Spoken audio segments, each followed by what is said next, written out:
ठाणे महानगरपालिकेत शिंदे सेना भाजप नगरसेवकांमध्ये खंडाजंगी गोंधळात 231 विषय मंजूर, राष्ट्रगीताचा अपमान केल्याचा भाजपाचा आरोप.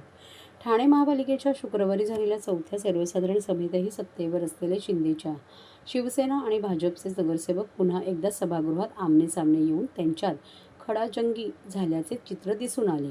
याच गोंधळादरम्यान शिवसेनेने चर्चेविनाच अवघ्या 5 मिनिटात सभेच्या पटलावरील 232 पैकी 231 विषय मंजूर केल्याने संतापलेल्या भाजप नगरसेवकांनी व्यासपीठावरच ठिय्या आंदोलन सुरू केले. मात्र शिवसेनेने राष्ट्रगीत घेऊन सभा विसर्जित करत आंदोलन मोडीत काढल्याने राष्ट्रगीताचा अपमान केल्याचा आरोप करत या प्रकरणी पोलिसात तक्रार देण्यासाठी गेले. यामुळे या दोन्ही पक्षांचा सभागृहातील वाद आता पोलीस ठाण्यापर्यंत पोहोचला आहे. ठाणे महापालिकेची सर्वसाधारण सभा शुक्रवार आयोजित करण्यात आली होती. या सभेच्या पटलावर एकूण 232 विषय मंजुरीसाठी ठेवण्यात आले होते. या सभेपूर्वी महापौर, उपमहापौर, विरोधी पक्षनेते आणि सर्व पक्षीय गटनेत्यांची बैठक पार पडली होती. या बैठकीत सभेचे कामकाज कसे असावे यावर निर्णय झाले होते.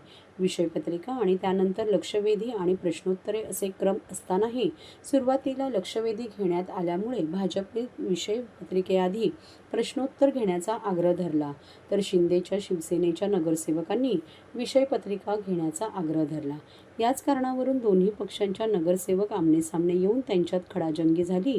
नगरसेवकांमध्ये शाब्दिक वादही झाले. याच गोंधळादरम्यान चर्चेविनाच अवघ्या 5 मिनिटात सभेच्या पटलावरील 232 पैकी 231 विषय मंजूर केल्याने भाजप नगरसेवक संतापले, तर उपमहापौर कृष्णा पाटील यांनी व्यासपीठावरून खाली उतरून गोंधळात मंजूर केलेल्या विषयांवर चर्चा करण्याचा आग्रह धरला. तसेच त्यांनी नगरसेवकांसह व्यासपीठावरच ठिय्या आंदोलन सुरू केले. मात्र शिवसेनेने राष्ट्रगीत घेऊन सभा विसर्जित करत आंदोलन मोडीत काढले. यामुळे भाजप नगरसेवक अधिकच आक्रमक झाले असून राष्ट्रगीताचा अपमान झाल्याचा आरोप करत त्यांनी नौपाडा पोलीस ठाण्यात तक्रार देण्यासाठी गेले. सभागृहाबाहेरही दोन्ही पक्षांच्या नगरसेवकांनी एकमेकांविरोधात जोरदार घोषणाबाजी केली. पण गेली 3 महिने सातत्याने आम्ही बघतोय की विरोधी पक्ष जेवढा आक्रमक नाहीये तेवढा बीजेपी युतीत राहून प्रत्येक वेळी गोंधळ घालण्याचा प्रयत्न करतोय. मला त्यांची मानसिकता कळलेली नाही आणि आज मला बाहेर आल्यानंतर कळलं की त्यांनी शिवसेना मुर्दाबाद ह्या घोषणा केलेल्या आहेत. तर खरं तर युती धर्म फक्त आम्हीच पाळायचा आणि त्यांनी पाळायचा नाही असं जर ठरवलं असेल तर मला असं वाटतं त्यांनी आमच्या सत्तेतनं बाहेर पडणं योग्य असेल माझ्यासाठी तरी. कारण खुर्चीत बसून जर ते आमच्या विरोधात जर बोलत असतील तर हे चुकीचं आहे. कारण गट मिटिंगमध्ये ठरल्यानंतर अशी विरोधी भूमिका ते मांडत असतील तर हे साफ चुकीचं आहे असं मला वाटतं. आजची महासभा आणि महासभा व्हायच्या आधी सर्व पक्षीय गटनेते, विरोधी पक्षनेता आणि महापौर, उपमहापौरच्या दालनात महासभा होण्याच्या आधी 2 दिवस मीटिंग झाली. त्या मीटिंगमध्ये लक्षवेधी आणि प्रश्न उत्तरे विषय घेतल्यानंतर घ्यायचंच ठरलं होतं.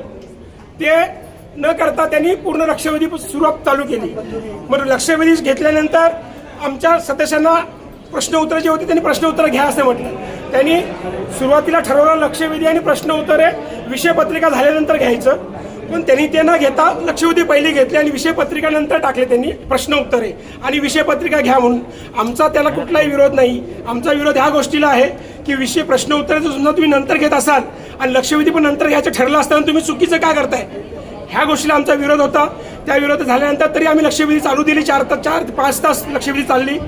ते लक्षवेधी चांगली होती. आमच्या सर्व सदस्यांनी त्याच्यावरती भाष्य केलं आणि त्यांच्याशी त्या लक्षवेधीची जी काय खरोखर लक्ष वेधलं आणि ते वेधण्याचं काम आमच्या सर्व सन्मानित सदस्यांनी केलं. त्यानंतर आमच्या सन्मानित सदस्यांचं म्हणणं होतं की जशी गेली 10 वर्षे 20 वर्षे महासभा चालते त्याप्रमाणे प्रश्न उत्तरे पण घ्यावे.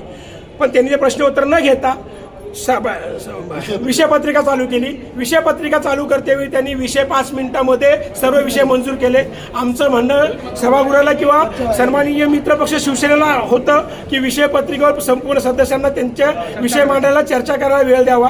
हे 10 मिनिटांमध्ये जर 200-300 विषय मंजूर करत असतील असे गेले 3 महासभेमध्ये त्यांनी असंच केलेलं आहे. ह्याला आमचा विरोध आहे आणि विषय मंजूर करणं आणि राष्ट्रगीत घेऊन राष्ट्रगीताचा अपमान करणं त्याबद्दल हे चुकीचं काम त्यांनी केलेलं आहे. राष्ट्रगीताचा अपमानाचा वापर गैरकारभारासाठी करतात. त्यासाठी आम्ही सन्माननीय महापौर आणि आयुक्त साहेब यांना निवेदन देणार आहे. तसंच पोलीस स्टेशनलाही गुन्हा दाखल करण्यासाठी आम्ही जाणार आहोत.